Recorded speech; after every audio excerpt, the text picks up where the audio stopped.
Next up, we got the truth about Bronny James playing in the NBA. Now, everybody has their opinions about Bronny James and his future. Let me know in the comments. What is y'all opinion and predictions on Bronny James' career? Me personally, I hope he does everything the right way. I actually seen a comment that was saying, I hope Bronny James doesn't just like does everything just because of his dad. Instead, he try to make his own name, which I think I agree with that. You know what I'm saying? Because right now, everybody only know him because of his dad, not because of Bronny. Your dad's LeBron James. That's why we know you, bro. You're his son. You know what I'm saying? But if he can make his own name, then we talking. You know what I'm saying? So hopefully he can make his own name. You already know Jimmy High Roller always gonna break it down the right way. So let's see. All right, so let's learn. Let's learn, bro. I also got a new camera angle. Trying new shit out. You know what I'm saying? I'm gonna try to see what we talking about. Yeah. 2024 NBA draft in the books. There is one major discussion that has dominated the NBA space over the last week. It isn't about the #1 overall pick. It isn't about the outlook of these teams going into next season. It's about a late second-round pick. And for good reason, because his name is LeBron James. And he's gonna play in the NBA with LeBron James. Okay. It's a weird and unprecedented circumstance that the NBA has never encountered before. A player who many fans consider to be the greatest of all time playing in the NBA with his own son. A story so strange, you'd think the NBA scriptwriters outsourced their work to ChatGPT, picked the most batshit result, and called it a day. But after 2 years of speculation, we now know with certainty that Bronny James will be an NBA player. And right on cue, the criticism of his merits and value as a future player in the NBA have already came pouring in. Scouts and GMs claiming Bronny as a prospect isn't even worth using a late second-round pick on, and that the real value lies in his last name and the leverage it comes with. But how valuable is a second-round pick, really? And is Bronny a legitimate NBA player, or is he only in conversation solely because of who his dad is? Who do you want to play with? Bronny is #1 on my list. I gotta be on the floor with Bronny. It's crazy, young Bronny. Today's video is sponsored by SeatGeek, the MLB on tech app. And this is Ken Griffey Jr., son of Ken Griffey. And in 1990, these two did one of the coolest things a father and son can possibly do. They played in the MLB together. Okay. And when I say together, I don't just mean they played in the MLB at the same time. They were on the same team. In fact, they weren't just on the same team, they shared the same outfield with each other. It's probably the rarest and most badass thing you'll ever see in sports. Making it to the big leagues is one thing, but playing in the big leagues next to your kid is a club exclusive to only these two. And if that wasn't incredible enough, on September 14th, 1990, the Griffeys pulled off something that you will never see again in your lifetime. An inch back up there now. Well hit to center field. Devon White going back. Gone! A 2-run home run. No way. No way. Okay. There's nobody in the stands. Ayo fans. The Griffeys were great, and they were the first and only father-son duo in the history of Major League Baseball. But they weren't the first father-son duo in professional sports. This is Gordie Howe, one of the greatest players to ever touch the ice. He won 4 Stanley Cups, 6 MVPs, held the NHL record for total career points at the time of his retirement, and is a member of the NHL's 100th anniversary team. Gordie had an incredible pro career as a hockey player. And yet, out of all of his accomplishments, the coolest thing he ever did was this. This is Mark and Marty Howe, Gordie's sons. Their whole family is in the league? Bro, this shit is cheating! This is cheating! And I ain't gonna lie, look, I'm not hating either. This is not hate. When I say this is not hate, bro. But it be most kids, you know, the hoop dreams, you know what I'm saying, NFL dreams. Bro, people are coming from nothing, bro. Literally zero. You know what I'm saying? And you mean to tell me it's other players who could just get in here just because they dad got in there? You know what I'm saying? It's actually, and that's really how it's been though. And I feel like no one really talks about that, bro. Like, it's only like a small percent of people who actually get into the league, and they just a normal kid, bro. Like, you're just a normal kid. You just woke, you know, was born one day, normal neighborhood, and then you make it to the league. Like, that's so, the chances of that is so slim. You know what I'm saying? So that, I guess that's why we like appreciate it more. But like, bro, it's like they taking up the spot still if you really think about it. Cause now this is two different players that somebody else could have been here. Basically, somebody else could have been in these positions. You know what I'm saying? Now, if they are sweet, like this type like Patrick Mahomes. Patrick Mahomes, his dad was good. You know what I'm saying? So he had all the clout and stuff like that. But Patrick Mahomes is actually still good. You know what I'm saying? Now, if you're just wasting space for a player, like a son or a family or whatever, and he don't do nothing, so he basically just got here just cause his name. You know what I'm saying? Like, we're going to have to see, bro. Look, we're going to have to see about Christian McCaffrey. Because remember, what is his brother, I think? His brother's in the league now. You know what I'm saying? So, we're going to have to see, bro. I don't know. So, I think that might be another one. You know what I mean? But like I said, it's no hate, you know what I'm saying? I'm just telling the facts, bro. Like, this shit's facts, bro. No cap. Hold on, though. Let me, hold on, wait. I gotta turn on my, sound effects. Okay. Okay, there you go. There you go. All right. And he played professional hockey with them in both the WHA and the NHL for 5 seasons. Now, if you're thinking, that guy looks a little old to be playing professional sports, you're right. Gordy began his career in the NHL. Yeah, what the whoa. Little old to be playing professional sports. You're right. Gordy began his career in the NHL in 1946 when he was just 18 years old. By the time he retired for good, he was 51. A career that stretched from the 1940s to the 1980s. And only with a career Ghost_6575 has gifted 1 subs to viewers. Ghost, give me a kiss here.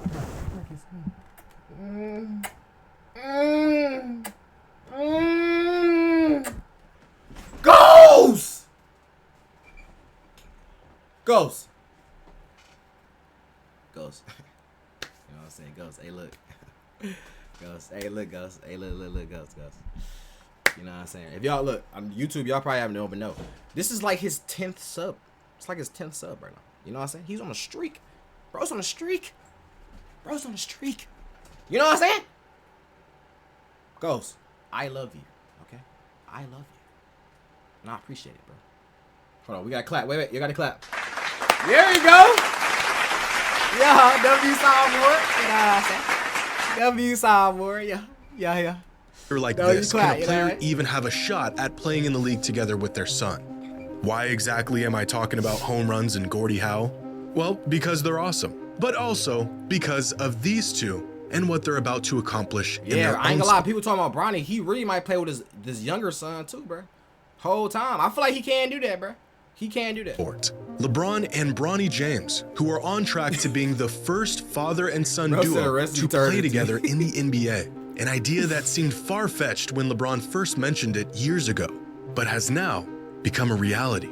But how legitimate is Bronny's spot in the league? And is the backlash towards the Lakers selecting him with a second-round pick in the draft warranted? Well, to answer this question, we first need to know just how good Bronny is as a prospect and as an incoming NBA player. Right now, NBADraft.net has Bronny rated at an 88 overall across their 12 prospect metrics. This 88 overall. Interesting. Okay. Overall rating puts Bronny on the lower end of all second-round picks and future prospects over the last 3 years, but well within range of your typical mid to late first-rounder. Now, here are Bronny's numbers during his one season of college basketball. 5 points, 3 rebounds, and 2 assists a game on 47, 30, 69% shooting splits. Now these numbers, especially from a relatively undersized guard, do not scream NBA potential. But for perspective, here are the average collegiate stats from every late second-round pick that played college basketball over the last 5 years. Way. And even when compared to late second-round picks, average? Bronny's numbers aren't nearly as impressive. In fact, Bronny is arguably the least productive college prospect in NBA history. This nigga Bronny. Oh, this nigga ass. Bronny. Nigga, you below average? Below? Niggas usually say, you know, you just average. No. Bro's below average. Bro, look. He's so below average, he didn't even have to use an actual person. How you getting outranked by an NPC?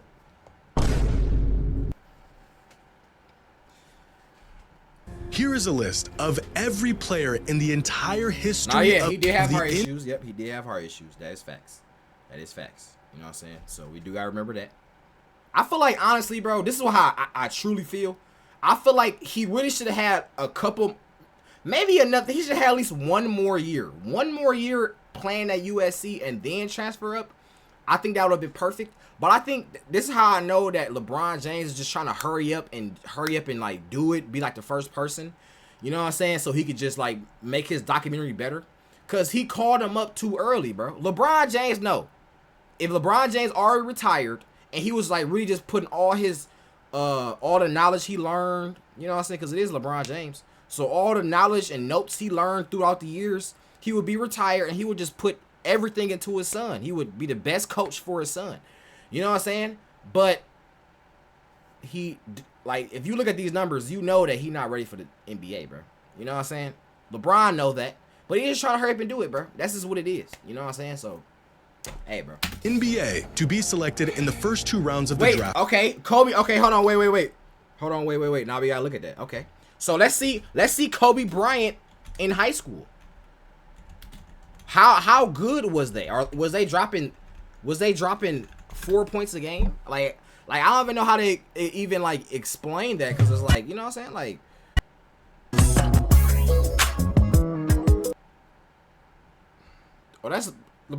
he had a bald head his whole life. Bro came out the womb with a noggin. Oh okay, hold on. Hold on. You got the passes. Hold on. Getting a rebound, okay. Brought the military cut. What the? Oh my God. Okay, Kobe. Okay, Kobe. You know what I'm saying? Oh, that's looking at Jordan. Jordan in high school. Oh no. No, not Jordan. LeBron. I think LeBron, because he went to Akron. That's in Ohio. I think that's why I remember seeing his jersey. See, this is 11 million views. What the fuck? Oh, this is a high school team obsessed #1 OQ. So this was in 2002, bro. I was literally just born, bro. I probably wasn't even born yet. Nah, think about it. Okay, here you go. 7. This is the shooter. So remember, these highs are gonna be amazing, bro. Because this is how Corey Jones. And there's James with a follow. Got good. Or this how they even got famous, just from these highlights. He's probably already dunking. Oh my God. He was already dunking, bro, in high school, bro.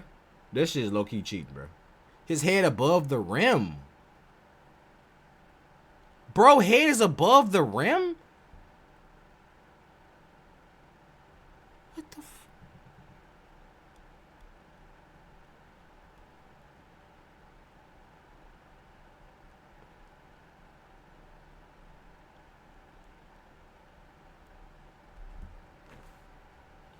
It's Maurice. Crowd on its feet. 3-point shot. Hey, LeBron played exactly the same, bro. He did not change. This is exactly how he played today. Bro did not change at all. Bro do the same exact move, bro. That shit actually kind of funny. Yo, that's actually hilarious, bro. He did do a block. He got the same exact highlights. Yo, that's actually funny. Oh, let's see if Bo's replayed. Oh my God. What the whoa. Oh, okay. All right, yeah, you're definitely going to. Hey, you're going to NBA, buddy. You definitely go to NBA. But we did not see Bronny doing that. I'm just tell you that Bronny wasn't doing that. So that averaged less than 5 points. like I said, bro, this is no hate. You know what I'm saying? I told y'all, bro. We are the most unbiased person of all time. Most unbiased opinions on YouTube. Okay, I am never. My intentions when saying any of my takes are never coming from a bad place. You know what I'm saying? But the truth hurts. The truth hurts, bro. You know what I'm saying? Some people might get offended if that's your favorite player or whatever. I might say something about your favorite player. You might get offended. The truth hurts, bro. You know what I'm saying? I'm just calling it what it is, bro. No cap. I'm calling it what it is. Here is a list of every player in the entire history of the NBA to be selected in the first 2 rounds of the draft that averaged less than 5 points, 3 rebounds, and 3 assists a game in college. Last person. And that's it. Just 3 players who were selected in the NBA draft with college numbers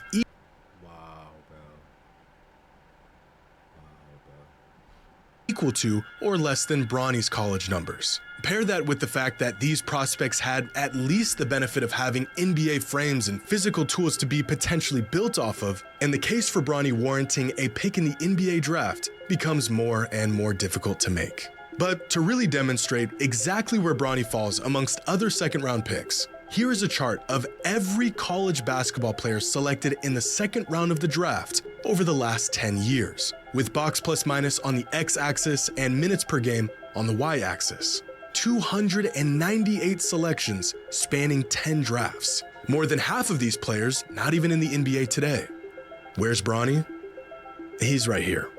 Most late draft picks, even the guys who go on to not even make a roster in the league, were first or maybe second options in their college program. Bronny, on the other hand, was an undersized rotational player on a sub-500 team. It doesn't take an NBA scout to know that Bronny James's collegiate career wasn't that of your typical second-round draft pick. But how good is the typical second-round pick? With the rise of second-round sleepers in recent history, most notably players like Nikola Jokic, Jalen Brunson, Herb Jones, and Jordan Clarkson, the potential value of a second-round pick in the NBA draft is about as high as it's ever been. With the help of advanced metrics, the curtain has been pulled back on the value even a solid role player can provide to a winning team. Prospect scouting has gotten more comprehensive than ever before, and these second-round picks have held considerable weight within recent trades around the NBA. But how valuable does that truly make them?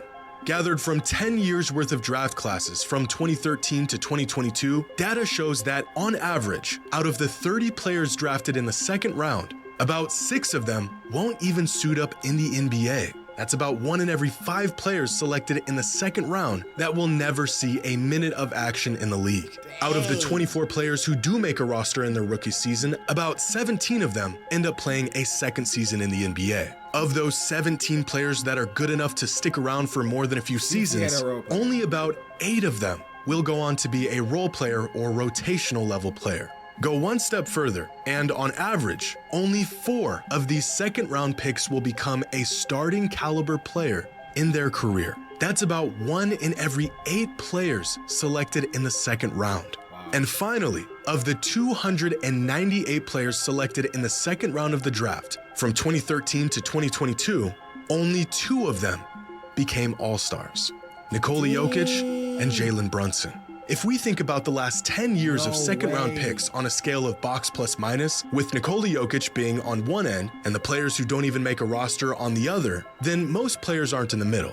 In fact, they're not even close. Most second-round picks fall way down here, somewhere in between what Basketball Reference would classify as an end-of-the-bench player and out of the league. When considering how to use a second-round pick, the idea of drafting a guy who ends up being a real contributing player, a starter, or even a future MVP, the perceived opportunity cost can tend to outweigh the actual value of the pick. Drafting a player of this caliber in the second round is like finding a diamond in the rough. But giving away a pick or a potential player that ends up being of this caliber would be a mistake that no front office wants to live with. But that doesn't change the fact that the vast majority of the time, these second round picks in the NBA draft go on to be these end-of-the-bench level players. Just out of curiosity, does anyone know who the last few 55th overall picks in the draft were and how their careers are turning out? Last year's 55th overall pick has played 1 game in the NBA. The one before that has played 23 games in 2 seasons. The 55th pick in 2021, Aaron Wiggins, is actually having himself a solid career so far, but the one before him is out of the league.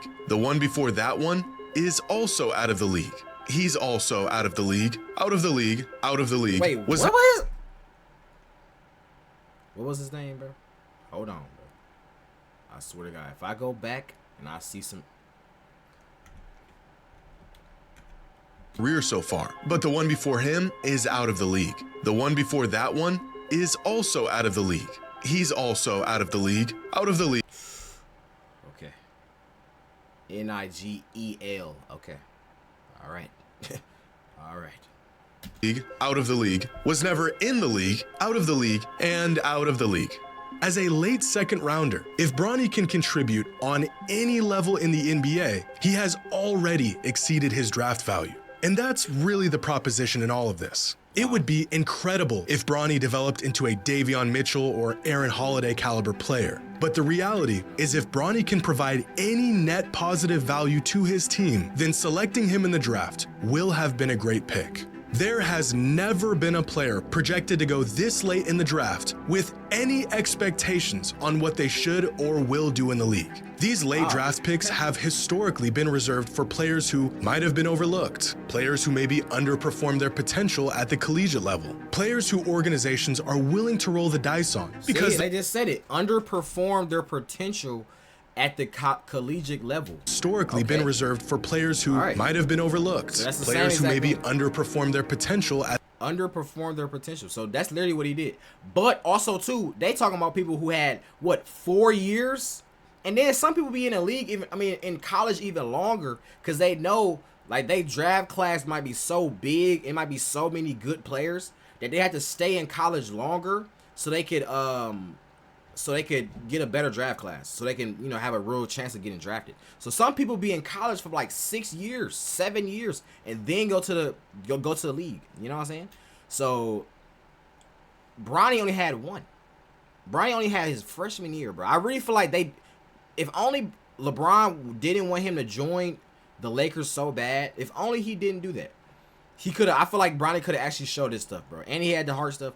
Like, come on, bro. He's trained by second greatest player of all time. You right. That's what I'm saying. You right. You right. At the collegiate level, players who organizations are willing to roll the dice on because there's virtually no opportunity costs associated with late second round picks. It's all upside at this point in the draft. If they don't work out, well, that's typical. If they do work out, well, then they've beaten the odds. And the very large point being overlooked in all of this talk about potential and value to the team and X's and O's, LeBron James has the opportunity to play basketball with his kid in the NBA. Let's just be honest. This is blatant nepotism, a classic case of— What the fuck is this word, bro? Everybody talking about this word now, bro. I keep seeing it. Okay, bro. The internet learned a new word. Let's see what this word is, bro. Nepotism.